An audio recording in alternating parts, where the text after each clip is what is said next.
año que hemos estado compartiendo, todo lo que es la parte de tecnología digital, todo lo que es la preparación pre-implantes, con el doctor Apra, con el doctor Menke, el doctor Jiménez también, que nos estuvo hablando acerca de todos esos reparos a tener. Adrián Oviedo, en realidad también nos comentó un poco acerca de las preparaciones, y todos esos detalles que tenemos que tener a la hora de rehabilitar. Nosotros, desde la periodoncia, también queremos hacer ese aporte, y queremos completar este ciclo justamente de charlas como para ir dándole unos tips, y lo último, que podemos compartir lo más actualizado en bibliografía, en clínica, en la clínica diaria, esos tips que hay que tener en cuenta para, bueno, tener una odontología de excelencia, que es la que en la facultad también estamos transmitiendo, y tenemos todo ahí para lograrlo, y en poco estaremos de nuevo en esas aulas dándole vida a todo eso. Bueno, y hoy queremos compartir con ustedes, así que espero que les guste. Cualquier pregunta, ahí Fabiana nos está coordinando, así que bueno, vamos a ir con ella, ¿sí? Bueno, vamos a empezar a participar. Bien.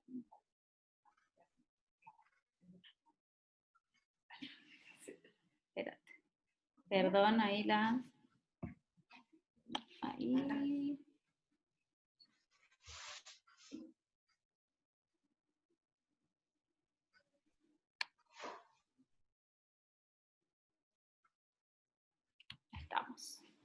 Estamos con computadora prestada. Bueno.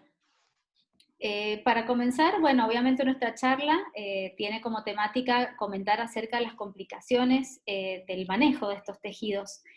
Sobre todo vamos a hacer hincapié hoy, vamos a hablar acerca de las complicaciones que se generan en los implantes.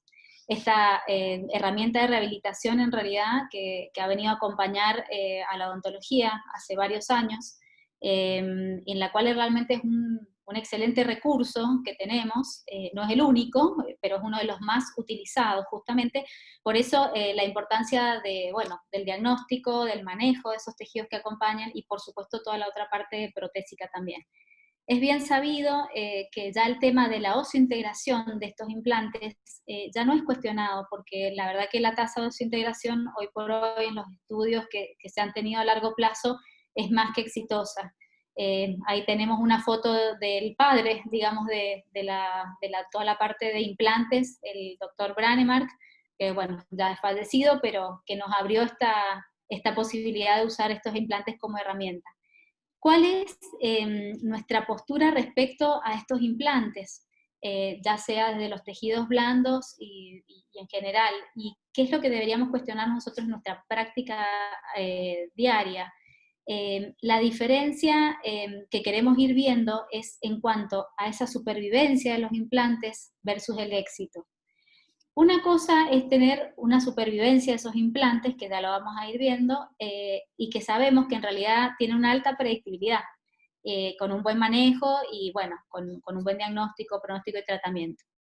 La idea de llevar esta herramienta de rehabilitación a nuestra práctica diaria, y que todos queremos en odontología, es que esto realmente se realice, que tengamos un éxito a largo plazo, ¿sí? Una evaluación a largo plazo que dure por lo menos 5 años o 10, que es lo que todos queremos que nuestros pacientes tengan. Es más, nuestros pacientes cada vez más vienen con ese cuestionamiento de cuánto me va a durar, realmente va a tener éxito. El éxito de ellos realmente se evalúa desde lo estético y de una serie de parámetros.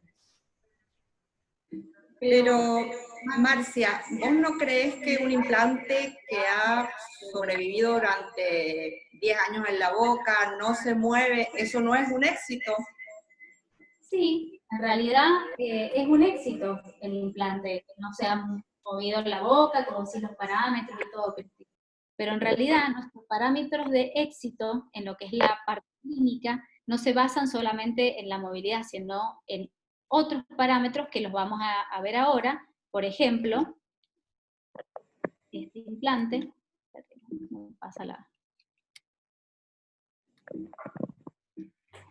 disculpen ahí está.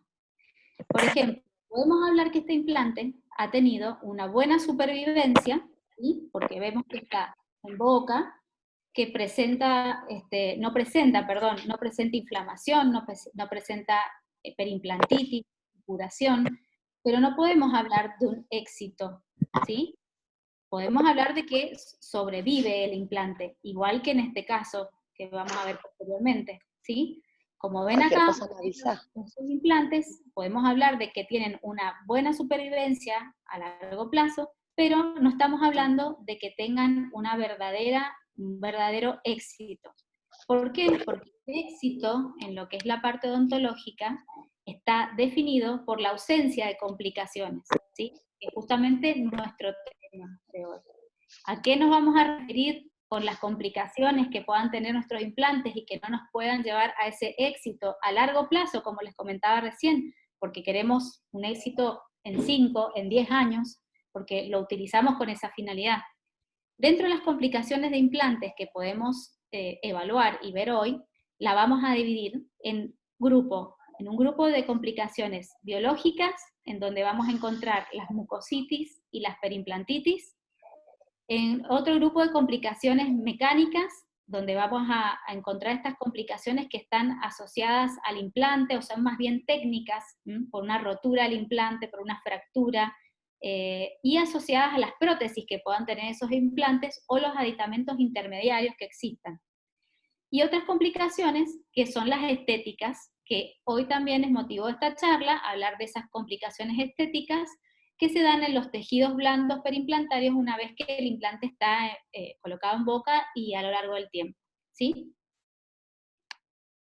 Dentro de estas complicaciones, como hablamos recién, las biológicas, yo quiero comentarles, algunos sabrán, otros no, que están, digamos, relacionados, es que hay una nueva clasificación de enfermedades periodontales que hace muy poco fue presentada, en el año 2018 fue presentada, pero se comenzó a trabajar desde el año 2017, ya que la clasificación anterior, la que nos basábamos antes, duró casi 23 años, porque fue desde 1999 que la teníamos. Entonces se empezaron a armar varios grupos, que son grupos de trabajo europeos y otros americanos, con algunas personas que fueron invitadas también desde Sudamérica, para poder armar estos grupos de trabajo y presentar esta nueva clasificación en la que incluye, que ahora se los voy a presentar, mucho el aspecto de lo que es la salud, porque lo bueno que tiene esta nueva clasificación es que se ha incorporado los aspectos de salud.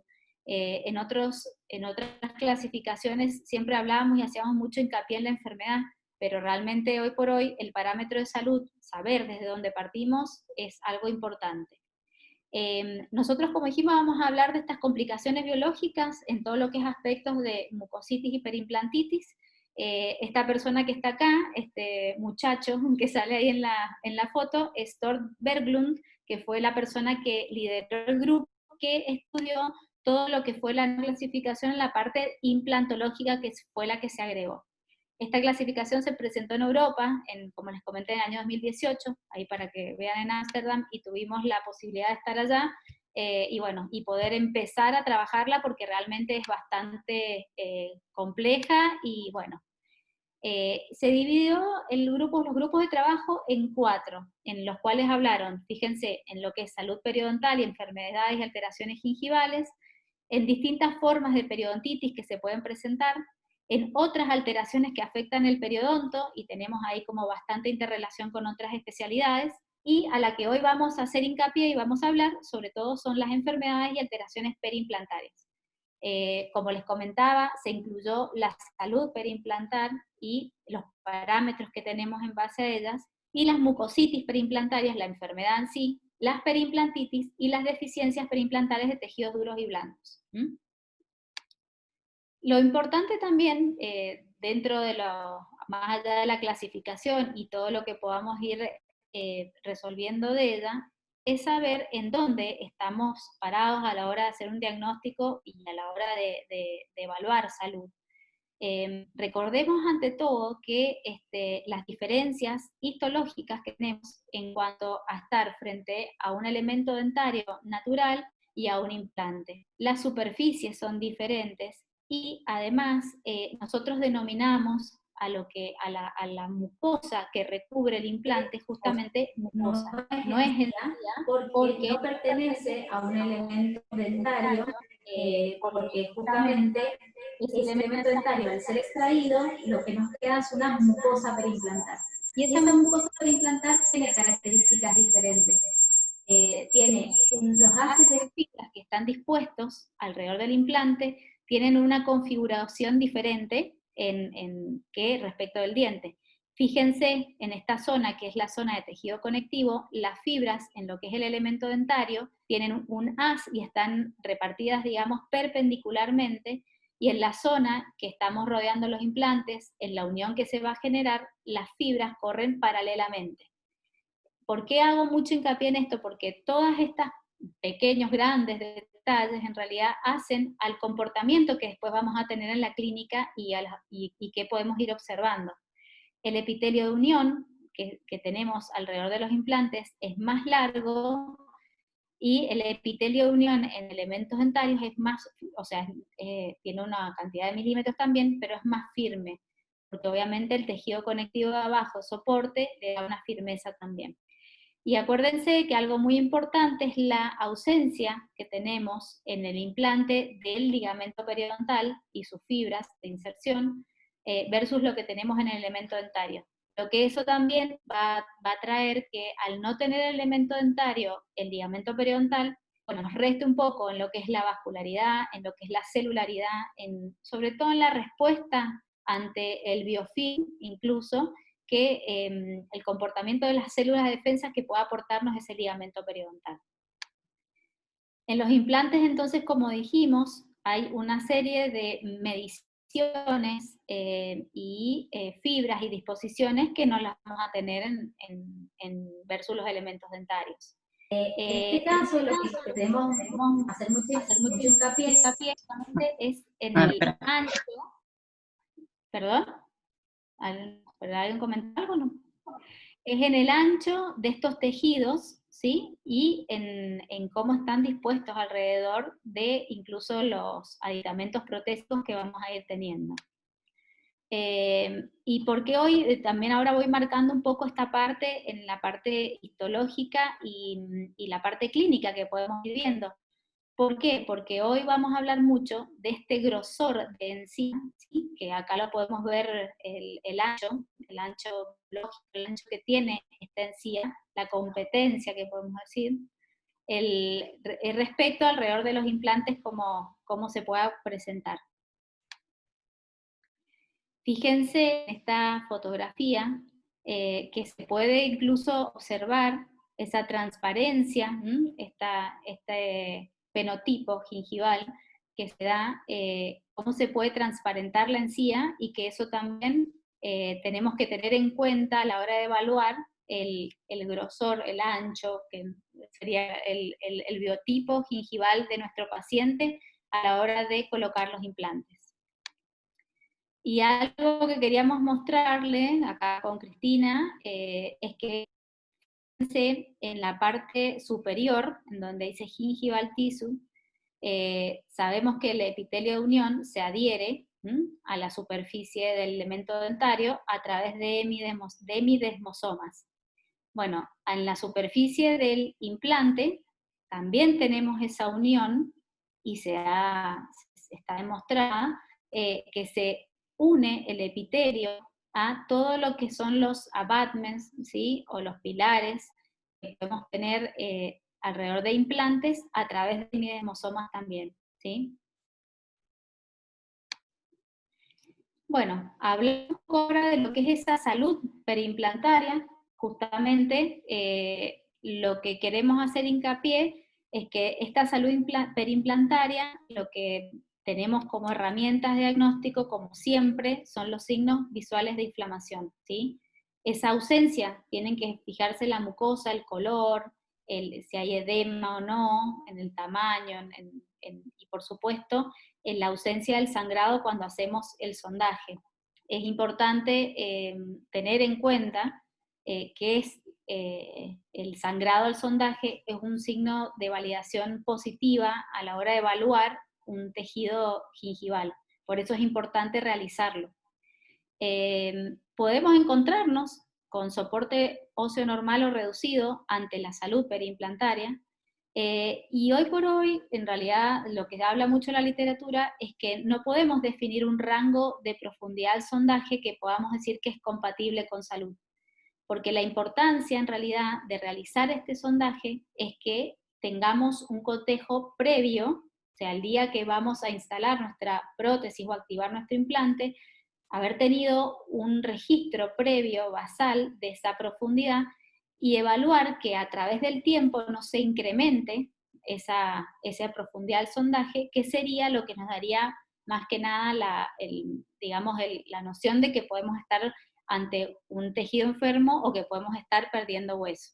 La importancia es esa profundidad del sondaje a través del tiempo, ¿sí? No en una sola vez y de una sola, digamos, en un solo registro, sino a través del tiempo. Cuando estamos frente a la mucositis periimplantaria, por ejemplo, que podemos observar que tenemos ya sangrado al sondaje en varios sitios, signos visuales de inflamación, se pierde, digamos, el filo de cuchillo, la coloración, y las mucositis periimplantarias y las periimplantitis, por supuesto, están inducidas por placa, ¿sí? Están asociadas al biofilm. Es una patología reversible, y bueno, como les comentaba, acá ya podemos encontrar un aumento en la profundidad del sondaje comparada con nuestro nivel inicial. Y no hay signos radiográficos de pérdida ósea, eso lo podemos también cotejar. Y en lo que es las periimplantitis, por supuesto, es el avance, o sea, es el segundo paso que tendríamos en enfermedades periodontales, periimplantares, siempre es precedida por una mucositis, esta periimplantitis. Esa inflamación de la mucosa se hace más extensa, observamos radiográficamente pérdida de hueso de soporte, también podemos encontrar sangrado y supuración, y por supuesto está asociada a un control deficiente de placa, porque como hablamos era inducida por biofilm, ¿sí? por placa bacteriana. Y obviamente también puede estar asociada con pacientes con historia de periodontitis severa. Un paciente que ha sido diagnosticado periodontal y que ha perdido sus elementos por enfermedad periodontal, tiene una alta probabilidad de repetir la misma enfermedad en implantes. De hecho, aún así, colocados los implantes, hay varios estudios que avalan que en realidad el paciente periodontal que recibe implantes podría, sin mantenimiento, sin control de estos factores de riesgo, puede seguir perdiendo hueso y llevar a la pérdida de los implantes, ¿sí? Y la progresión de esta periimplantitis no sigue un patrón lineal, es más bien episódica, se va perdiendo, hay pérdida ósea, perdón, a través del tiempo, pero no sigue un patrón lineal, no es que siempre va a ir perdiendo hueso todo el tiempo, sino que tiene episodios en los cuales pierde mucho hueso, en los cuales se detiene. Pero si no controlamos esa pérdida ósea, no hacemos el diagnóstico adecuado, por supuesto nos lleva a cada vez más pérdida ósea, a la pérdida del implante. Es una enfermedad, las periimplantitis, las mucositis, de difícil diagnóstico justamente. ¿Pero por qué? No porque lo visual que recién vimos o que estuvimos ahí chequeando puedan ser no posibles, sino porque ¿cómo hago yo para evaluar esta pérdida ósea que recién estábamos comentando? Porque hay una pérdida ósea que se hace fisiológica, pero hay una pérdida ósea que es patológica. ¿Cómo sé yo que estoy frente a una pérdida ósea fisiológica o a una pérdida ósea patológica? Hay que tener en cuenta que hay pérdidas óseas que podemos cotejarlas como fisiológicas porque hay implantes, primero una diversidad de implantes en el mundo de diversos diseños. Hay mucho en el mercado donde en realidad los diseños de implantes justamente han ido mejorando, por supuesto, con el tiempo para evitar esta pérdida ósea que antes se realizaba digamos, con mayor pérdida de milímetros de hueso, pero se coteja que hay una pérdida ósea fisiológica esperable en el primer año de colocado de ese implante. La patológica es la que es incremental en el tiempo, y como les comentaba, y esa solamente puede ser medida con el sondaje. También otra dificultad para poder diagnosticar estas enfermedades es la detección radiográfica, porque a veces es muy precoz y no hay registros, no todos podemos tener, a veces somos ordenados en la evaluación de ese registro radiográfico, pero es muy importante tenerlo, tanto en lo que es la preevaluación de la zona quirúrgica, en el momento de colocar el implante, a los meses de colocado el implante, y tener una técnica adecuada. También tener en cuenta que la radiografía tiene esas limitaciones, porque solamente podemos ver lo que es hueso en mesial y en distal, pero siempre nos va a faltar un poco el registro de vestibular y palatino o lingual. Y también hay una pérdida ósea que a veces se hace difícil evaluar por qué se genera, es una pérdida ósea del tipo iatrogénica, que sería más bien la intraquirúrgica que pudiera llegar a ver, porque se ha registrado, o sea, hay estudios que dicen que realizando un meseteado a la hora de colocar el implante, por tratar de dejar las crestas adecuadamente para una rehabilitación, ese fresado que se hace o la no correcta irrigación puede disparar procesos fisiológicos que tienen que ver más con la parte osteoclástica, entonces activar y dejar activado ese patrón de reabsorción ósea, que si se junta con el patrón de remodelado óseo y persiste en el tiempo, nos puede llevar a una pérdida ósea. O en el torque de inserción de los implantes, cuando se pasa a los 35 newton, también generar estimular, digamos, por parte del hueso, todos estos procesos que llevan más bien a la reabsorción ósea patológica y no a un remodelado o a los procesos que tienen que ver con la oseointegración que pueda tener el implante. Hay un estudio muy nombrado y en realidad donde nos muestra la severidad que tiene el patrón de pérdida ósea asociada a esta perimplantitis. El señor se llama Frankson, es un estudio de varios años, pero lo bueno que él hizo con este estudio es demostrarnos que a través del tiempo los implantes pierden hueso igual. Fíjense este cuadro, que parece un rayoneo, pero en realidad es un cuadro donde cada una de esas líneas es un implante que él estudió, ¿sí? Fíjense los ejes, abajo tienen la cantidad de años en los cuales él hizo el seguimiento de estos implantes, que son 23 años, por eso es un estudio bastante bueno, y la cantidad de milímetros que desde lo basal fueron cotejando a través del tiempo. Y en todos esas mediciones que fueron haciendo a través del tiempo, a lo que se llegó es a la conclusión de que los implantes a través del tiempo igual van teniendo una pérdida ósea.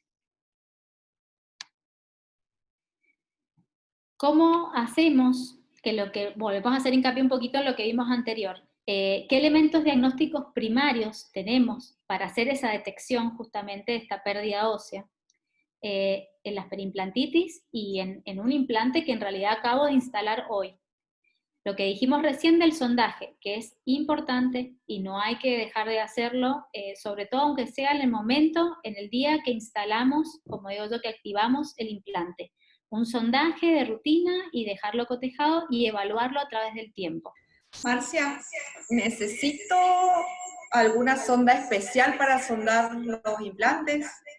Bueno, mira, antes se decía que sí, que no podíamos usar otra sonda que no fuera la de teflón, porque rayaban los implantes, porque bueno, iba a tener eso generar alguna solución de continuidad en el implante y eso podría retener plata. Pero hoy por hoy se sabe que en realidad cualquier sonda, la que tengan en el consultorio, les va a servir para hacer ese sondaje. Así que bueno, no es excusa para no realizarlo. Así que el día que activen su implante, hagan un sondaje, cotéjenlo, o sea, escriban los milímetros, ya sabemos que no hay una cantidad de milímetros que tenga que ser la ideal, ¿sí? Pero sí, esos milímetros a través del tiempo, cuando hagan el mantenimiento del implante, pudieran verse alterados, por supuesto, más allá de los signos también clínicos, eso es una alerta para nosotros. Bueno, como dijimos, la importancia, el sangrado, también tener en cuenta la supuración, que a veces, por supuesto, la podemos tener, y ahí ya estaríamos un poco más complicados, pues estamos ante una periimplantitis, y la movilidad también es un elemento de diagnóstico, pero obviamente nada bueno, por decirlo así, no nos acerca a un parámetro bueno, porque la movilidad de un implante, sabemos que estaríamos hablando en que los procesos, todos los anteriores ya fueron llevando a la pérdida ósea de ese implante, por eso hay movilidad y por supuesto puede haber pérdida de ese implante y ya estamos un poco tarde, hemos llegado un poco tarde. Fíjense lo que hablábamos del sondaje, no tengan miedo en realizar el sondaje, sí a veces se puede ver complicado realizar el sondaje en implantes por algunos aditamentos protésicos o por los diseños de las prótesis, por eso es tan importante los chicos, yo he ido hablando y he visto las presentaciones de nuestros colegas acá, bueno, en la facultad y en otros lados, que hay una muy buena interacción hoy por hoy con los protesistas. De hecho, siempre estamos tratando de justamente quién trabaja de una o tal manera, pero para estar chequeando esos diseños de prótesis que también acompañan al éxito a lo que estamos hablando, porque en realidad un implante que no puede ser sondeado o que no puede ser registrado o que nuestra terminación protésica, después de todo lo que ustedes han realizado, el diagnóstico, la preparación previa y demás, y concluir con una prótesis no adecuada, realmente a largo plazo, eso obviamente nos va a llevar a una enfermedad, una patología, y la verdad puede fracasar el implante también. Así que bueno, no tengan miedo en hacer el sondaje, aunque tuvieran una presión elevada que pudieran hacer, los tejidos de implante por supuesto son diferentes, son como un poco más, uno tiene profundidades un poco más aumentadas, llamémosle, por la disposición de tejidos que recién hablamos, pero cicatrizan, aunque tuvieran que hacerle alguna laceración, si fuera que les pasara, en 5 días eso se vuelve a regenerar y pueden quedarse tranquilos que no están haciendo daño, a eso me refiero. ¿Qué hacemos entonces con las periimplantitis? ¿Prevenimos periimplantitis y pérdida ósea, todo lo que hemos estado hablando, o las tratamos? ¿Cuál será nuestro abordaje? Por supuesto que van a ser ambos, pero vamos a hablar un poco desde la prevención. El tratamiento será motivo quizás de otra charla, porque la verdad que de tratamiento de periimplantitis podemos hablar también, hay como varios enfoques, pero sobre todo la prevención, como les comentaba, comienza en este análisis que ustedes en el consultorio deben hacer a la hora de rehabilitar. Una radiografía basal, o sea, desde donde comenzar a medir, desde donde en el momento que activo la función del implante, hacer esa radiografía donde yo pueda cotejarla en el tiempo. Que se observe bien, o sea, hacerla con una buena técnica, utilizando paralizadores, y que se observe bien la zona apical y que tenga sobre todo una buena evaluación es lo que es la nitidez de las espiras del implante, porque eso también nos va a acercar a posibles cambios o a mediciones que tengamos que tener a través del tiempo. ¿Qué pasa si yo no tuviera esa radiografía basal del implante, o sea, la primera radiografía para evaluarla a través del tiempo, para poder cotejar mi sondaje, mi pérdida ósea, todo lo que venimos hablando? ¿Qué criterios de diagnóstico yo tengo que tener en cuenta si no tengo esa radiografía? Es un paciente que llegó, que me derivaron, que no tiene la historia, bueno, etcétera. Bueno, primero, como dijimos, un sondaje, evaluar los signos clínicos, ¿sí? Que no haya sangrado, que no presente supuración, y en cuanto a la profundidad del sondaje, que no sea ni mayor ni igual de 6 milímetros, es un aproximado, ¿sí? Y que no presente pérdida ósea radiográfica también mayor o igual a 3 milímetros. Eso es como para tener un poco en cuenta en generalidad. ¿Dónde empieza nuestra prevención, más allá de lo que hablamos de estos parámetros clínicos? Justamente en la planificación de colocar los implantes, o sea, de esta herramienta que yo tengo de rehabilitación. Cuando yo planifico una cirugía de implantes, ¿sí? Ya estoy acercándome justamente al éxito o no.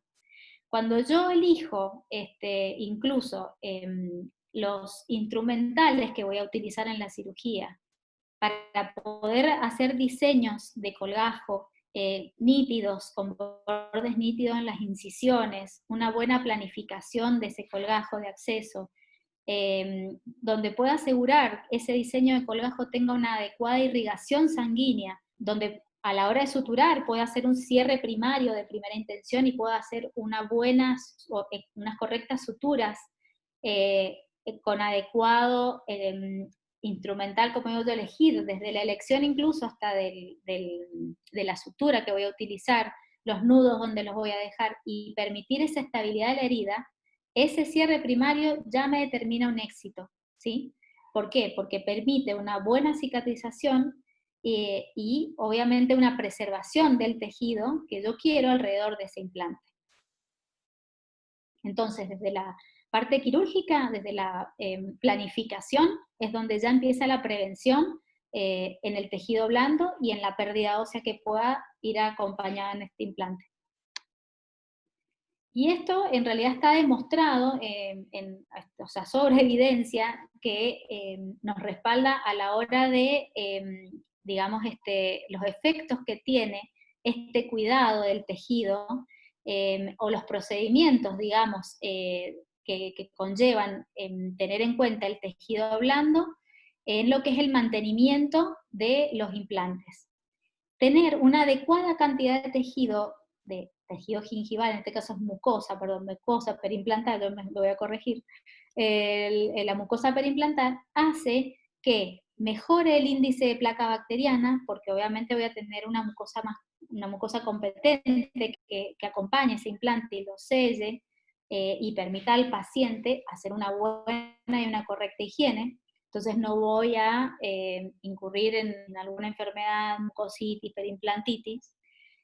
Un mejor índice gingival, por supuesto, no vamos a tener signos inflamatorios porque estamos haciendo una correcta higiene, porque tengo una mucosa periimplantar competente. Y eso va a llevar a que haya menos pérdida de hueso y mejor estética. Y esto está comprobado, por eso les presento un consenso que ha hecho la Osteology en el año 2018, donde esto a lo largo del tiempo y en varios implantes fue probado.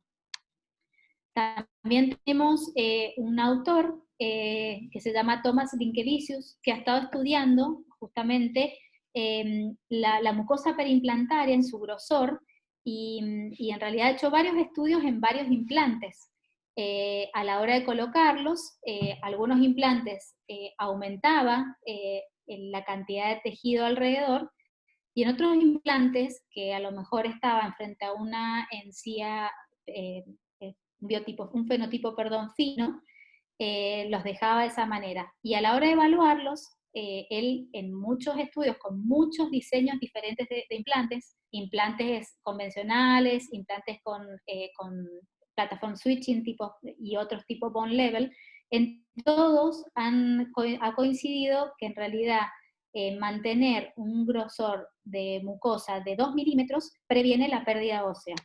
Por eso les quería mostrar que en realidad he hecho como varios trabajos y en todos concluye que ese grosor del tejido blando debe ser de 2 milímetros hacia adelante, porque si es menor el grosor de la mucosa, por supuesto nos puede llevar a una pérdida ósea de aproximadamente 1 milímetro, casi 2 milímetros, independiente de la posición del implante, que eso ya lo van a hablar un poco con Cristina, independientemente de otros parámetros. Ese grosor nos colabora en la prevención y en todo lo que veníamos charlando recién de las complicaciones que podemos tener. Es importante, Marcia, medir ese grosor intraquirúrgico, y qué pasa si no lo tenés, cómo actúas. Bien, y la verdad que es importante hacer esa medición. Cuando estamos intraquirúrgicamente, si no lo pudimos hacer previo, lo hacemos intraquirúrgicamente y evaluamos ese grosor de encía. ¿Cómo lo podemos hacer? Que yo lo he visto y sé que en nuestra institución, en la facultad, y varios de ustedes en sus consultorios por ahí, hoy por hoy, hasta con lo que es los aditamentos de prótesis de un montón, tienen este calibre y pueden medirlo.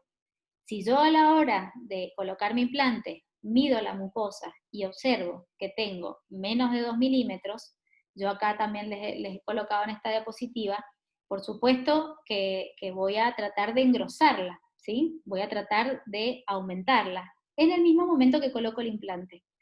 Si yo quiero lograr un aumento de volumen que va de 0,5 a 7 milímetros, calculémosle 1 milímetro, menos de 1 milímetro, podemos utilizar el Mucograph, ¿sí? Que son aloinjertos que vienen en el mercado, y los podemos colocar, suturar en la zona, como para ya ir engrosando esa encía y previniendo todo lo que vimos anteriormente. Si necesito hacer un aumento de más de 1 milímetro de ese volumen, lo ideal va a ser realizar tejido conectivo propio del paciente, que en realidad es como nuestro gold estándar, porque a través del tiempo el tejido conectivo que colocamos alrededor de implantes tiene la posibilidad de ir mejorando y aumentando. Entonces, a través del tiempo, en realidad, un injerto de tejido conectivo versus un Mucograph o un aloinjerto siempre va a ir mejorando el tejido conectivo versus el Mucograph. Entonces, acá, por ejemplo, les presento dos fotografías, en la parte superior van a ver un aloinjerto, como hablamos recién, que es el Mucograph, donde comentábamos más o menos lo que quiero yo aumentar en volumen, y abajo, también en un colgajo, donde ya tengo suturado el injerto, ¿sí? Que es de tejido conectivo. Lo ideal es sacarlo de la zona retromolar, que realmente es un tejido bastante retromolar superior palatina, que es un tejido que es muy, muy competente, muy bueno, tiene tanta cantidad de grasa, etcétera, otros que pueden ver, y lo podemos colocar en el colgajo y suturarlo, y y luego el colgajo, reposicionarlo, y ya estamos aumentando esa mucosa para implantar. De hecho, ustedes más adelante que trabajan con provisorios y una serie de remodelado incluso de esa mucosa para lograr papilas, estética, etcétera, ya están previniendo desde la estética y desde la pérdida ósea que dijimos que podía estar presente. Y algo muy importante, más allá de evitar estas complicaciones, es la terapia de soporte periodontal que tengan los implantes con lo que es el mantenimiento. ¿Cómo podemos también prevenir complicaciones posteriores? Es haciendo control de los factores de riesgo que puedan tener los implantes, sobre todo riesgo, incluso hasta el riesgo sistémico del paciente. Hacer el mantenimiento profesional, siempre colaborar con el paciente en lo que son las técnicas de higiene, y bueno, el control radiográfico, lo que estuvimos hablando, el sondaje que se pueda realizar, y bueno, y también empezar a hacer un poquito no prevención, pero evaluar realmente si el implante siempre es la herramienta de rehabilitación que vamos a elegir a la hora de ofrecer a los pacientes, porque no todos los pacientes son candidatos a implantes, y la verdad que hay un uso irracional a veces de la cantidad de implantes, por eso las enfermedades de implantes que están apareciendo, toda esta vuelta que viene apareciendo, y hay incluso hasta una estadística que habla de que a nivel mundial entre 8 millones y 9 millones de implantes se colocan anualmente, es una barbaridad, cuando en realidad, bueno, es excelente herramienta, también hay que mantenerla, porque nuestros pacientes cada día nos demandan más en lo que es el mantenimiento a largo plazo, pero bueno, es la herramienta que mi paciente necesita hoy, realmente, candidato, ¿puedo mantenerlo? ¿Voy a lograr ese éxito a través del tiempo? Bueno, todas preguntas que las dejo un poco para que cada uno vaya reflexionando bien, ¿no? En su práctica diaria. Bueno, y ahora vamos a cambiar un poco, vamos a hablar de las complicaciones estéticas de estos implantes en los tejidos blandos periimplantarios. ¿Alguien tiene hasta acá alguna duda que queramos charlar? No sé, Fabi, ¿cómo vamos con el tiempo? Si quieren hacer un break, ¿cómo estamos? Que ahora aparecería, vamos con la segunda parte de la charla.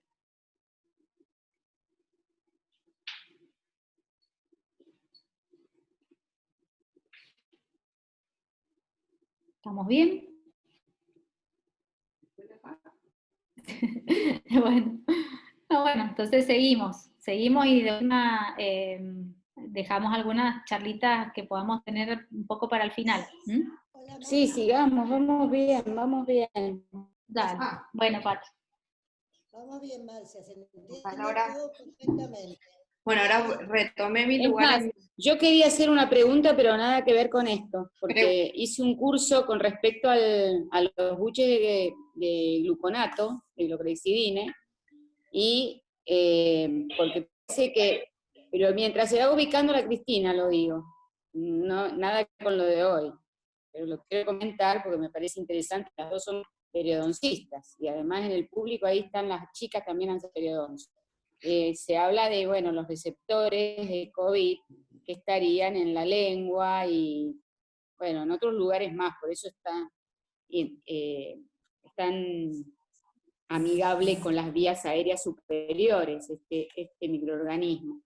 Entonces, se hablaba, en el curso hablaron del buche de clorexidine de como mínimo 30 segundos, de 30 segundos a un minuto, pero si se usaba durante mucho tiempo, que había que tener cuidado con los pacientes cardíacos, especialmente con los hipertensos, porque, bueno, habría ahí una incompatibilidad, por decirlo de alguna forma. Entonces hicieron un comentario, dijeron, ¿qué problema con los periodoncistas que van a tener ahora? Porque parece que no sé si ha sido uno o dos trabajos que manifiestan esa ambigüedad, ¿no?, de usarlo. Después explicaron que un buche, en esta época de pandemia, un buche no pasa nada. El tema es cuando se usa en forma crónica.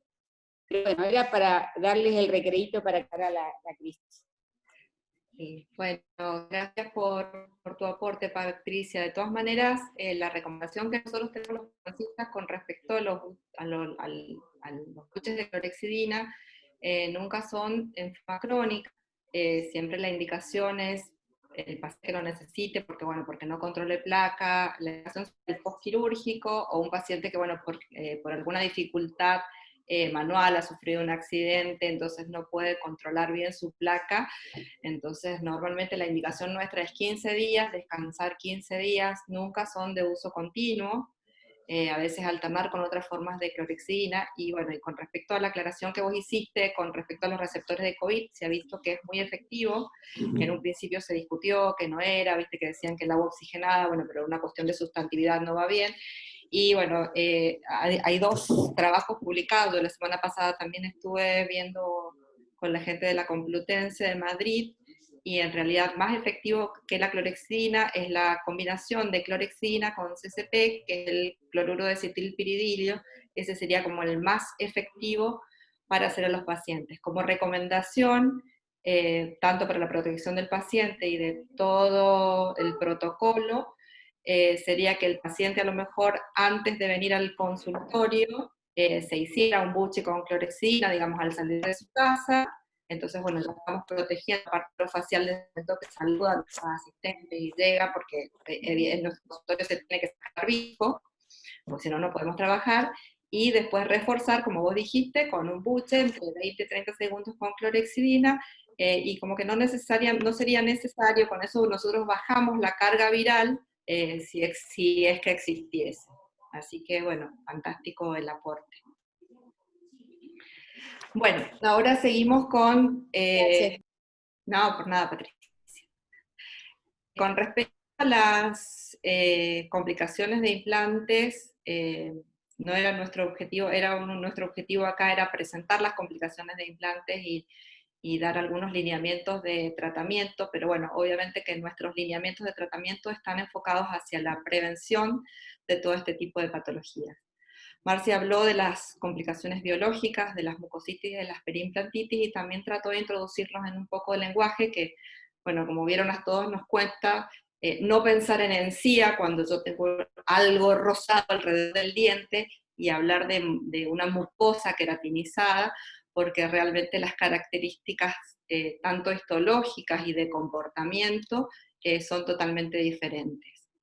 Las otras complicaciones que sufren nuestros implantes dentales son las complicaciones mecánicas asociadas al implante en sí, o asociadas a la prótesis y a los aditamentos protéticos, que no los vamos a tocar en este momento, no compete hacerlo, y sí lo que vamos a hablar son esas complicaciones estéticas que afectan a los tejidos blandos y tejidos perimplantarios.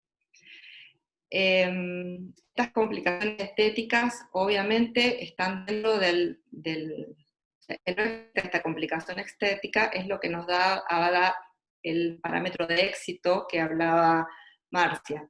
Porque bueno, ahora nuestros pacientes no buscan solamente que el implante no se mueva, que el implante quede firme, que pueda comer, sino que necesita también que responda a unos parámetros estéticos cada vez más exigentes de nuestros pacientes.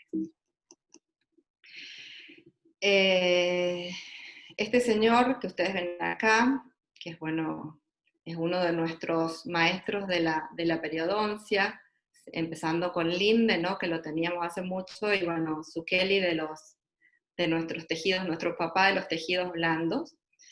En el año 2019 hizo esta publicación hablando de una clasificación de las dehiscencias o deficiencias de los tejidos perimplantarios en las zonas estéticas. Él trabaja en la Universidad de Bolonia y junto con su grupo de estudio de la Universidad de Bolonia, más un grupo de la Universidad de Michigan, elaboraron esta clasificación, que es lo que yo pretendo comentarles. Acá había mucha discrepancia en hablar, bueno, si los implantes, eso que yo veo en un implante, es una retracción, no es una retracción. Entonces, bueno, si bien esta es una clasificación que está publicada, digamos, no hay un consenso todavía de toda la parte científica de hacerlo, pero bueno, cuando algo viene de la mano de Giovanni Zucchelli, es como que todo el mundo periodontológico lo acepta porque sabe que tiene un buen fundamento científico. Entonces voy a tratar de presentarles esta clasificación de dehiscencias, que es la forma correcta, porque la retracción sería un término aplicable a la encía y sobre los tejidos dentarios, y vamos a la parte semántica y exquisita. Ustedes vieron que los periodoncistas somos medio molestos con todos los detalles de todas esas cositas. Bueno, ¿qué es lo que hizo Giovanni Zucchelli? ¿Cómo lo clasificó a estas complicaciones de los tejidos blandos? Los dividió en 4 clases. Clase 1, 2, 3 y 4. Obviamente la clase 1 son los defectos más sencillos y los defectos de clase 4 son los más complejos. ¿En qué se basó para hacer esta clasificación en 4 clases? En la posición del margen gingival de la corona del implante en relación al diente homólogo natural. Y también a la posición vestíbulo-palatina del implante. La clase 1, que bueno, para muchos de nosotros, diríamos, cuando vemos este implante, decimos, está perfecto, está bonito, no le busquemos el pelo al huevo. Pero acá lo que nosotros tenemos, la clase 1, se refiere a que el margen del tejido blando se encuentra en una posición estéticamente correcta, el color, y lo que se transparenta es el color del pilar o del abutment. A veces se transparentan también las espiras. Entonces acá hablamos de una deficiencia de tejido, acá falta un poco de tejido queratinizado, pero no hay realmente una dehiscencia. Entonces esto sería la clase 1 de la clasificación propuesta por Zucchelli. Y como dijimos que también tenía que ver con el posicionamiento vestíbulo del lingual del implante, acá ustedes pueden observar que si trazamos una línea que va a unir los contornos de los dientes homólogos, la ubicación de la corona está más hacia palatino de esta línea imaginaria que trazamos. Pero podemos ver acá en esta vista oclusal obviamente que hay una deficiencia de este tejido, porque le falta espesor. La clase 2, ya nosotros vemos que el margen de los tejidos ya no está al mismo nivel del diente vecino. Esto que ustedes ven acá es una imitación con porcelana rosa, pero el tejido, el margen de este implante está acá y el de este está acá, entonces hay una ligera posición más apical de ese margen gingival. Pero si hacemos la evaluación en cuanto a la vista vestíbulo-palatina, nosotros vemos que sigue manteniéndose la corona dentro de esa línea vestíbulo-palatina.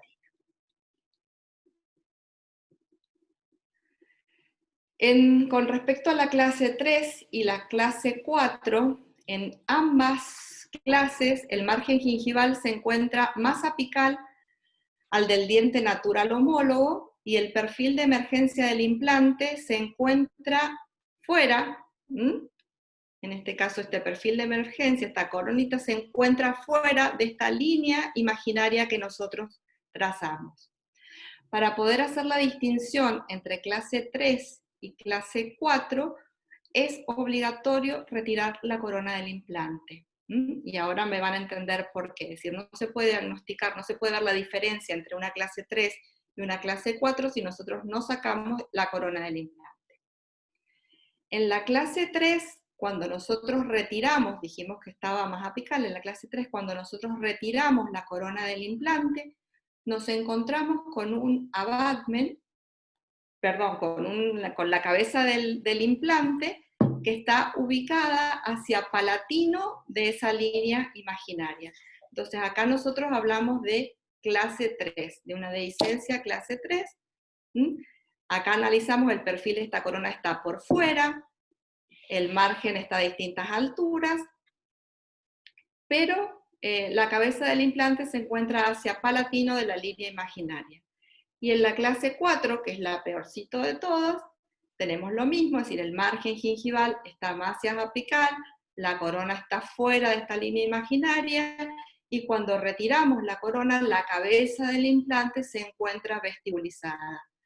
Como verán, esta es la de peor pronóstico a la hora de hacer tratamiento y a la hora de tratar de resolverlo. Pero como a nosotros nos gusta seguir complicándonos la vida, a estas clases les ponemos subclases. Y entonces, cada una de ellas no, la subclase A tiene una sola. La clase 1 tiene una sola. Cada una de estas 4 clases, a su vez, tiene 3 subclases. Subclase A, subclase B y subclase C. ¿Y en qué se basa estas subclases? En nuestro caballito de batalla, que es la papila. Es decir, la diferencia de una clase A una clase B a una clase C está dada por la altura anatómica de cada una de esas papilas. Y se los voy a mostrar en un gráfico para que les quede más claro. La subclase A, cuando nosotros trazamos una línea imaginaria, esto es aplicable para las 4 clases, 1, 2, 3 y 4. Cuando nosotros trazamos una línea imaginaria de un diente homólogo al otro diente homólogo, al diente natural, y nosotros medimos la altura de las papilas hasta esa línea, nuestras papilas miden más de 3 milímetros, o por lo menos 3 milímetros, estamos hablando de una subclase A. Entonces la distancia de esta papila y de esta papila es de 3 milímetros. La distancia, estoy hablando desde esa línea hacia coronal. Cuando hablamos de la subclase B, nosotros vamos a tener por lo menos una de esas papilas mide menos de 3 milímetros, pero va a medir por lo menos 1 milímetro. Es decir, una de esas 2 papilas va a medir menos de 3, pero necesitamos que una de esas papilas por lo menos tenga 1 milímetro de distancia desde esta línea imaginaria hasta el borde de la papila. Y la subclase C, como se imaginarán, es la peor. Lo que está diciendo es prácticamente está hablando de ausencia de una de esas papilas, y lo que habla es cuando trazamos esta línea imaginaria, una de esas papilas se encuentra apical a esta línea, es decir, una está coronal, por ejemplo, vemos acá, y esta otra está, la papila se ubica en una posición apical a la línea coronaria de los cuellos dentarios que bordean al implante. Acá lo podemos ver claramente, directamente hay una ausencia de la papila interdentaria. Ahora, planteamos lo mismo que dijo Marcia. ¿Qué hacemos con esto? ¿Nos planteamos prevenir o nos planteamos tratar estos implantes? Obviamente dijimos que esta charla está enfocada a la prevención. Entonces, ¿cómo podemos prevenir que ocurran estas deficiencias o estas dehiscencias de tejidos blandos periimplantarios? Primero, desde el vamos, con un correcto posicionamiento del implante 3D. Es decir, esto implica que yo a la hora de poner un implante tengo que conocer perfectamente el terreno donde yo lo voy a colocar. Hoy por hoy no existe la colocación de un implante sin una guía tomográfica. En la facultad, bueno, ya sabemos que podemos utilizar el CONVIN de la FACU, así que no hay excusas, porque si bien antes costaba mucho tener acceso, el paciente no quería porque tenía que hacerse una tomografía computada, ahora el CONVIN sabemos que es un recurso sumamente que lo tenemos a mano, que es solamente 1 o 2 minutos de exposición.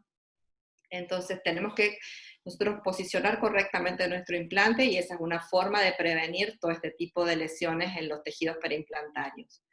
Tener un diagnóstico adecuado de los tejidos blandos, es decir, evaluar el fenotipo.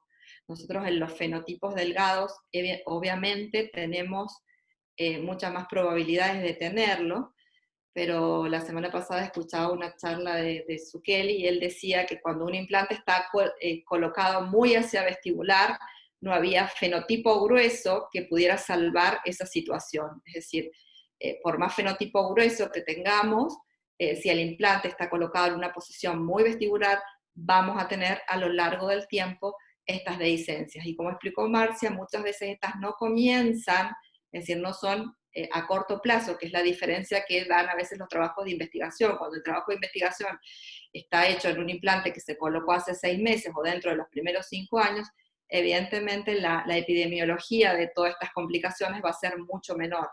Pero actualmente la epidemiología es mucho más alta, algunos estudios están hablando hasta de un 60% de incidencia de todas estas complicaciones.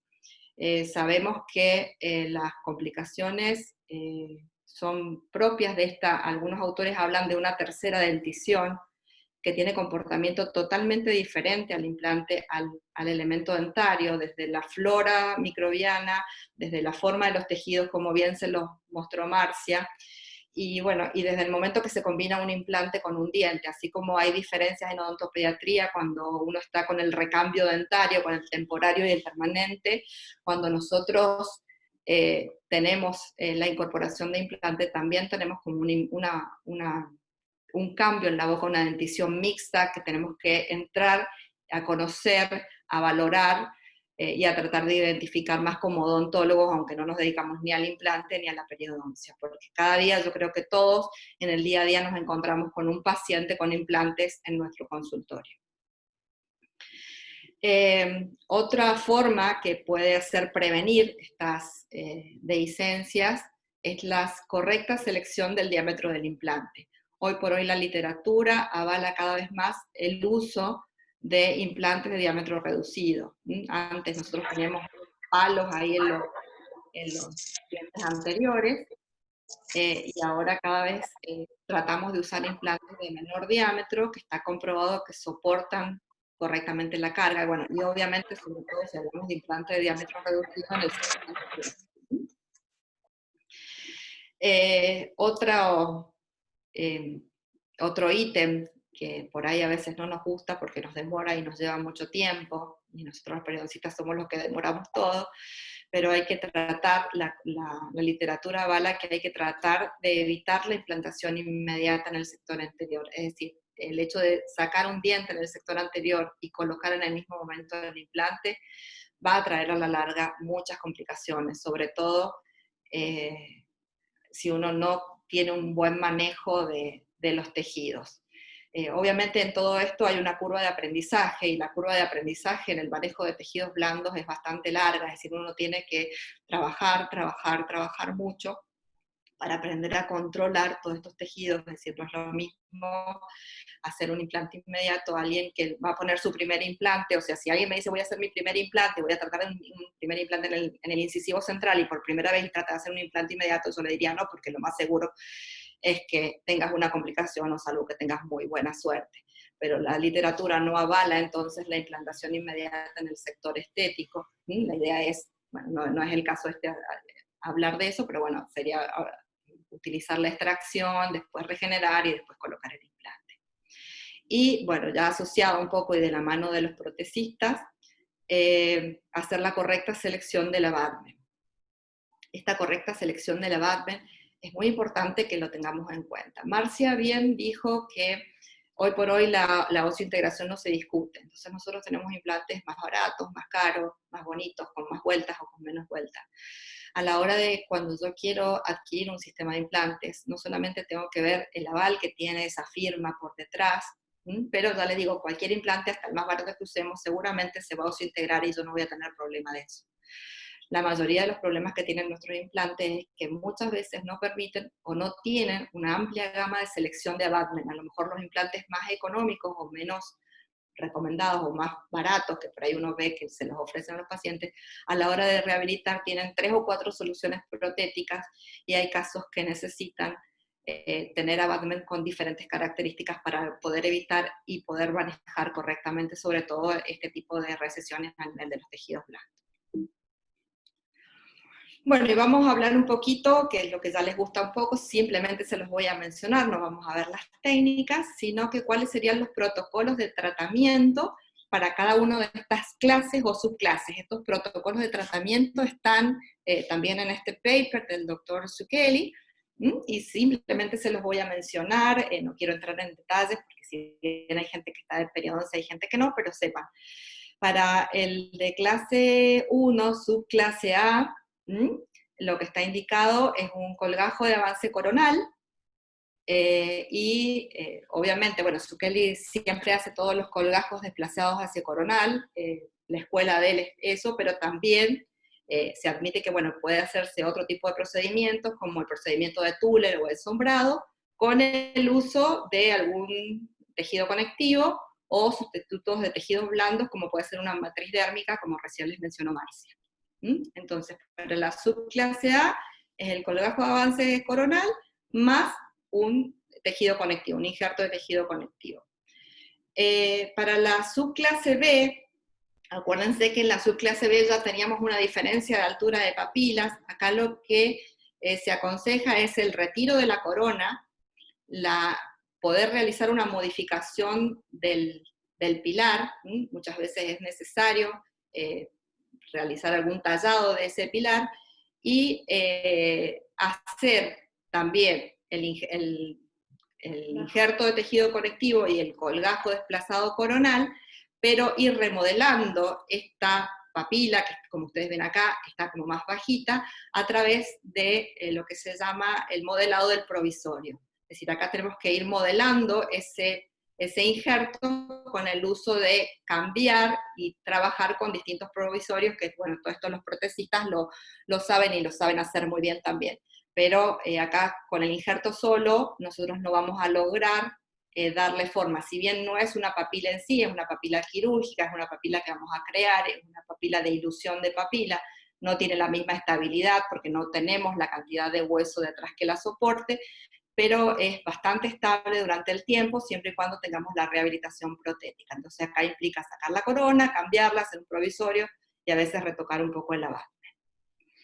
En la clase 2, subclase A, acuérdense que las papilas están a la misma altura, no es necesario retirar la corona, y lo mismo que en la clase 1, es decir, un colgajo desplazado hacia coronal más un injerto de tejido conectivo. En la subclase B, donde ya tenemos, fíjense, una deficiencia acá de la papilita, hay que retirar la corona del implante, cambiar el pilar, y obviamente se recomienda el abordaje protético quirúrgico, como yo les dije recién que pasaba en el caso anterior.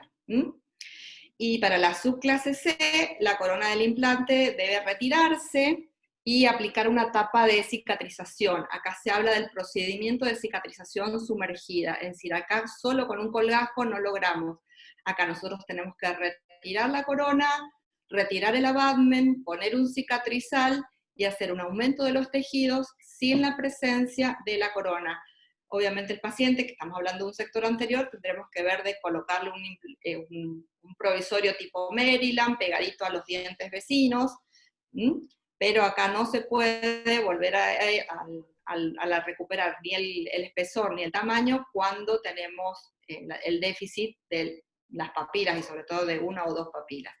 Y muchas veces el procedimiento quirúrgico es más de uno. En la clase 3, subclase A, es también el colgajo de avance coronal. Acuérdense que en la clase 3 y en la clase 4, ya para poder diagnosticarla, hemos tenido que sacar la corona. Entonces, acá en la clase 3, subclase A, es decir, las papilas están todas a la misma altura, tenemos que remover la corona del implante. Acá no es necesario cambiar el pilar, y sí, bueno, esperar la mejora de las papilas guiándolos protéticamente, pero no es necesario cambiar el pilar. En la subclase B, ya el enfoque es protésico quirúrgico, igual que como les nombré en la clase 1, y la subclase C es un procedimiento de aumento de tejido blando, también con cicatrización sumergida. Ya les voy a mostrar unos casos clínicos para que lo vean un poquito mejor.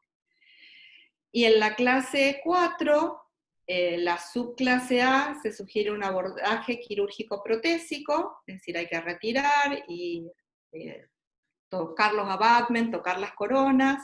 En la subclase B se recomienda un procedimiento de aumento de tejido blando con una cicatrización sumergida, y en la clase 4, subclase C, lamentablemente lo que nos queda es la explantación. Acá no hay forma de corregirlo cuando tenemos un implante muy hacia apical, con la cabeza, acuérdense que acá la cabeza del implante está hacia vestibular, y encima no tenemos papilas, así que lamentablemente acá no queda otra que explantar, sacar el implante, hacer una regeneración ósea, aumento de tejidos duros, aumento de tejidos blandos, y después recién, si el paciente después esto quiere y se las aguanta, pobrecito, tenemos que proceder a una nueva colocación de implante. Entonces, en resumen, para poder ir viendo, tenemos dos posibles casos. Uno en que nuestro perfil de la corona del implante esté alineado con los dientes vecinos, y otro que el perfil de la corona esté por fuera. Acá en esta parte entrarían tanto la 1 como la 2, y en la A y en la B, acuérdense que en la 2 no tenemos C. En la 1 entonces dijimos que hacíamos un colgajo de avance coronal más injerto de tejido conectivo, que sería este el caso, parecido a lo que les mostró Marcia, es decir, levantamos un colgajo, desprendemos, colocamos un injerto. Si hay tiempo y tienen ganas, pues les voy a mostrar un videito de esta técnica. Colocamos y con eso solucionamos todo. Cuando en la clase B nosotros tenemos que hacer un abordaje combinado, prótesis en la 2, prótesis y cirugía, es decir, acá retiramos, vamos a remodelar la cabecita del implante, vamos a colocar nuestro injerto y vamos a suturar. Ese no era todavía. Bueno, ahora me quedo mal. En la clase 3, es decir, cuando el implante está hacia palatino y nosotros tenemos altura de papilas, vamos a retirar la prótesis, vamos a modelar con un provisorio, injerto de tejido conectivo como les dije recién. en la clase B, es decir, cuando nosotros estamos combinando, tenemos una de las papilas con su altura correcta y la otra no, lo mismo, hacemos el abordaje similar a este que está acá, protésico quirúrgico, y cuando tenemos ya déficit de una de las papilas, es decir, la clase 3, no, la falta de una papila, lo que tenemos que hacer es la técnica sumergida, que básicamente consiste en eso, es decir, en eliminar, en injertar tejido conectivo. Acá nosotros hemos colocado un elemento provisorio, ¿sí? Y después, a la hora de rehabilitar, en este caso, directamente cuando logramos este espesor y este grosor, fíjense cómo tenemos acá una buena competencia de tejidos. Acá nos vamos a manejar obviamente con un pilar protésico adecuado para el caso. Acá lo que nos vamos a hacer es la técnica del punch. Un detalle importante a la hora de hacer esta técnica del punch es que en el momento que nosotros hicimos la cirugía, tengamos una guía quirúrgica de dónde está ubicado este implante. Entonces, nosotros dentro de a las 4 o 5 semanas, cuando realicemos la reentrada, o un par de meses, de acuerdo al caso y a la cantidad de injerto y el tipo de injerto que hayamos colocado, para poder localizar dónde está esta entrada quirúrgica, muchas veces lo que nos pasaba a nosotros es que, bueno, uno entra a pinchar y a ver dónde encuentra el implante para poder hacer el punch, y por ahí lesionamos, y si estamos jugando que queremos ganar 1 o 2 milímetros, es importante saberlo. Entonces, cuando nosotros levantamos el colgajo, dejemos registrado en una guía quirúrgica, que puede ser de tipo acrílico, dónde está esa posición de implante, y cuando el paciente viene para continuar con su rehabilitación, yo la posiciono en el lugar, toco, hago un punch, corto este redondelito, y no tengo que andar desperdiciando tanto tejido que estoy buscando ganar 1 o 2 milímetros más. En la prótesis, en la subclase A, la clase 4, donde nuestro implante está vestibulizado, tengo que jugar mucho con esta cuestión, tengo que estar de la mano de mi protesista y utilizar abutment de tipo angulados para ir guiando desde el momento de la cicatrización, desde el momento de la parte quirúrgica. ¿Mm? Ahí sería más o menos como ustedes ven que se colocan estos abutment, y yo los voy a ir modificando y los puedo ir moviendo durante la cirugía, y esto me va a dar realmente la posición del tejido conectivo que yo tengo que injertar ahí. Porque acuérdense que la cabecita del implante, si yo sigo la dirección del implante, acá la corona me sale para allá, y no es muy estético que digamos. Y con respecto a la clase 4B, yo voy a trabajar de la misma manera que dije acá con la técnica sumergida, con la diferencia de que acá la cabecita del implante está vestibular. Yo acá, después que logré toda esta ganancia de tejido blando, yo no puedo ir con un punch porque voy a salir por el lado que no tengo que salir. Entonces, cuando yo tengo una clase 4, lo que yo, clase B, cuando una de las papilas está a diferente altura, yo el pilar protésico voy a tener que hacer una reentrada quirúrgica después de que injerté, y ahí voy a colocar el pilar, voy a bajar y voy a suturar estos tejidos con el pilar puesto. Es decir, acá no lo puedo hacer por la técnica del punch, porque si no voy a arruinar todo lo que hice antes. Y obviamente en la clase 4, sé que no tengo papilas, que acá les muestro un caso clínico, es decir, hay una gran recesión, no tengo papilas ni de un lado ni del otro, las dos están invertidas prácticamente, acá lo ven, el implante está fuera de la línea, saco la corona, el implante está totalmente vestibulizado, acá no hay periodoncista que haga magia, ni rehabilitador que haga magia, acá lamentablemente la indicación es la explantación de ese implante y, bueno, la regeneración de los tejidos. De este tema no hay todavía mucho publicado. Como les dije, lo primero, cuando se largó la publicación, es en el 2019, todos los previos, la mayoría son del equipo de Zucchelli, y este es el último que acaba de salir. Este ha sido publicado en febrero del 2020, que es un seguimiento de casos, y que tiene algunos temas medios controversiales, así que, pero no los expongo ahora a la luz de eso, pero creo que va a estar muy interesante discutir, porque un poco nos cambia la miradita de todo lo que yo les acabo de decir, en algunos puntos, sobre todo referido al tema de la prótesis. Y ahora tenemos unos minutitos más, no sé cómo estamos con el tiempo. Sí. Bueno, les voy a presentar un caso, perdón. Les voy a presentar un caso clínico que obviamente no es mío, sino que es de un curso del doctor Zucchelli. Acá lo tengo a él para que nos mire y nos diga que nosotros no le estamos plagiando, no le estamos robando nada, esto lo hizo él y creo que lo hace él con sus manos. Es para que ilustrar más o menos este trabajo concatenado con la gente de prótesis y de periodoncia.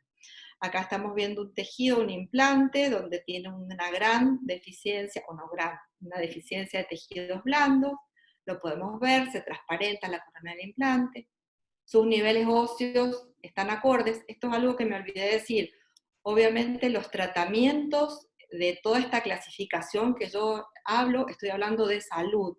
Acá no tenemos perimplantitis. Si yo en alguno de estos casos yo tuviese la presencia de alguna mucositis o de alguna perimplantitis, no puedo hacer ninguno de estos tratamientos.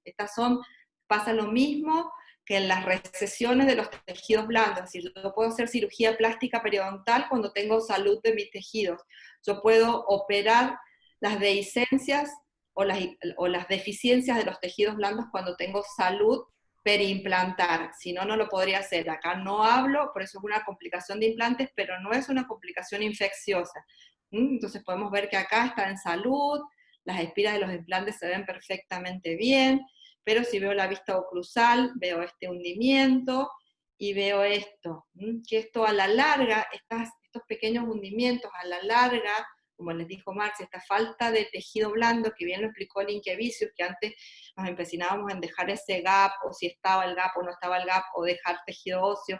Ahora nosotros sabemos que si tenemos por lo menos 2 milímetros de tejido queratinizado, de este que está acá, vamos a prevenir que esta recesión esté en un futuro, perdón, ya dije recesión, que esta dehiscencia esté en un futuro. Y acá les muestro el trabajo combinado con el protesista. Fíjense que nosotros sacamos la prótesis que estaba puesto, y lo que se arma es un provisorio con estas características, porque yo quiero que acá se me formen las papilas que no tengo. Acá no tengo papila, acá no tengo papila, yo quiero formar esa papila. Solo con la periodoncia no lo puedo hacer, necesito modelarlo con la ayuda de un protesista. Entonces, este provisorio tiene que tener estas características para que descanse todo lo que yo voy a injertar sobre estos tejidos. Acá ven que está preparado para que descansen. Muchas veces estas también son las formas que tienen que tener nuestros pilares protéticos para que descansen estos tejidos. Vamos a ver si me sale mostrarles este video.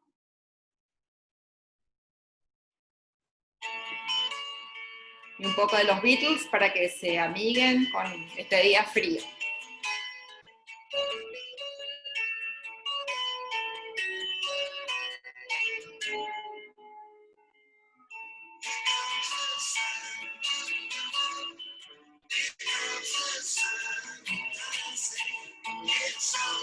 Las incisiones son bien hacia vestibular, ya van a ver por qué. Esto es el diseño de un colgajo de avance coronal para los que no están tan familiarizados con la perio.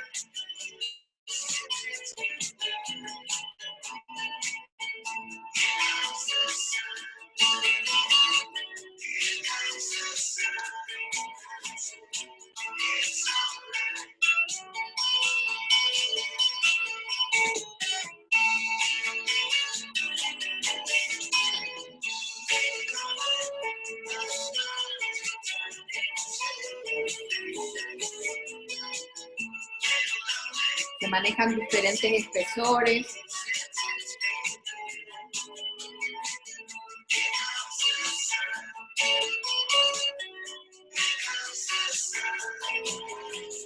Ahí tienen fíjense como primero fue total y ahí estamos haciendo un colgajo de tipo parcial.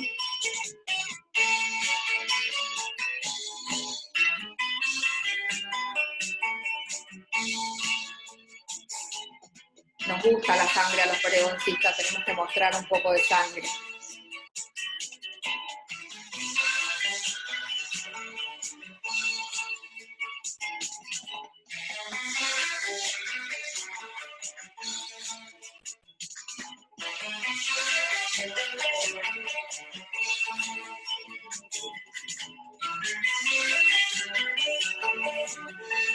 Acá yo también quiero acotar, fíjense el manejo de las incisiones que yo previamente hablé como prevención, el tejido, los instrumentos, la dirección que tienen los instrumentos, todo eso habla de un resultado postoperatorio que nos va a llevar al éxito. Y las incisiones también, las que son verticales con esa base, que va a permitir una vascularización y que va a favor de esa revascularización.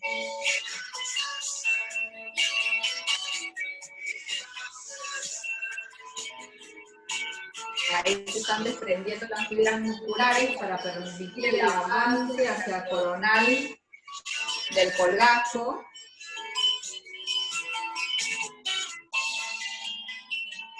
¿Ven? Ahí lo que estamos cortando el músculo, ahora tocamos más periosteum y no son las pequeñitas fibras musculares, son las pequeñitas fibras musculares. A ver cómo cuando uno van a ver cómo cuando uno corta estas inserciones musculares.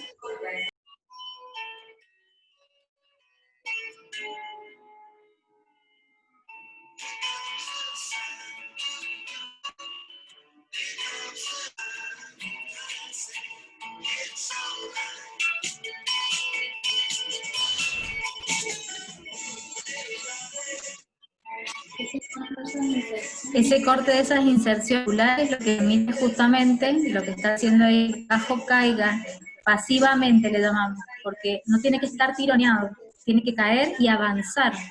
Ahí está haciendo esa depapilación de las papilas, justamente se les quita el epitelio, porque nuestro nuevo colgajo que hemos diseñado se va a unir, digamos, por encima de ese tejido que estamos eliminando esa papila.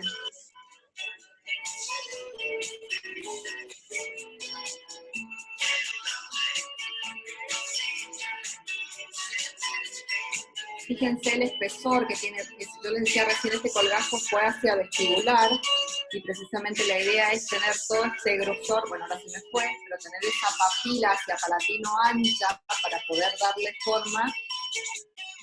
Acá lo que van a usar es un bucoderm con el disco de la botis, bueno es un halo inserto, ¿sí? Lo está midiendo, para no hacerla más larga con un injerto de tejido conectivo, que había que buscar el sitio dador y todo lo demás. Voy a adelantar un poquito ahí el video. Y ahí fíjense cómo está colocando este halo injerto en la zona quirúrgica.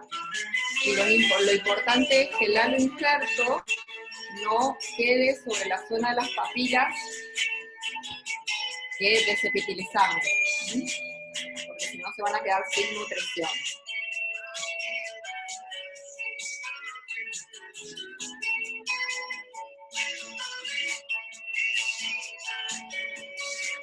La sutura es con un hilo reabsorbible. Sí, que les iba a comentar que yo, como habíamos hablado de todo lo previo, la elección de la sutura reabsorbible, generalmente se trabaja con 7 ceros, 8 ceros, 8 ceros, 8 ceros, 8, 7 ceros también, bueno, y la precisión a la hora de suturar, los instrumentales adecuados, el ancho de la aguja, el reverso, para que sea cortante y pueda entrar en una sola dirección.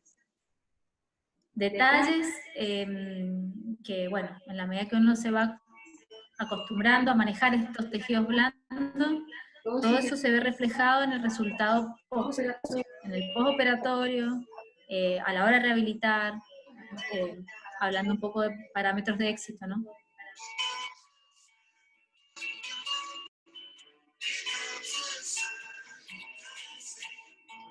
Es necesario acá que el provisorio sea de tipo atornillado, como ven, porque si tuviésemos que cementar el provisorio, obviamente estamos introduciendo cemento en el sitio quirúrgico, que no sería lo correcto. Entonces es un provisorio de tipo atornillado, esto los protegistas lo saben bien. Y fíjense cómo vamos a posicionar apicalmente para tratar de formar esa papila. Entonces cuando yo coloque el pilar que corresponde, va a tener el largo correspondiente, pero con esto voy a ir guiando y puedo ir sumándole acrílico a este provisorio para ir modelando ese tejido, haciendo presión en la parte media para que después se compriman las papilas y se formen correctamente las papilas. Siempre la primera sutura, cuando voy a reposicionar este tipo de colgajos, es la que une las papilas. Primero empiezo con esa posición del colgajo en las papilas donde las preparé. Después hago la sutura a las verticales.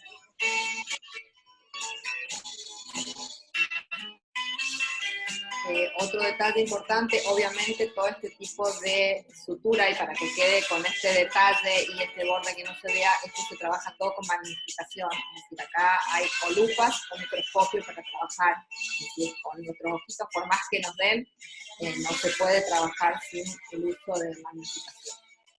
Acá haciendo una última sutura suspensoria como para que el tejido baje aún más.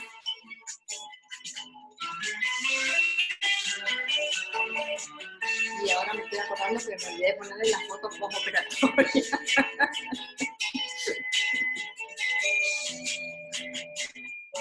Pero fíjense, parece que acá no pasó nada. Obviamente son las manos del doctor Chequel.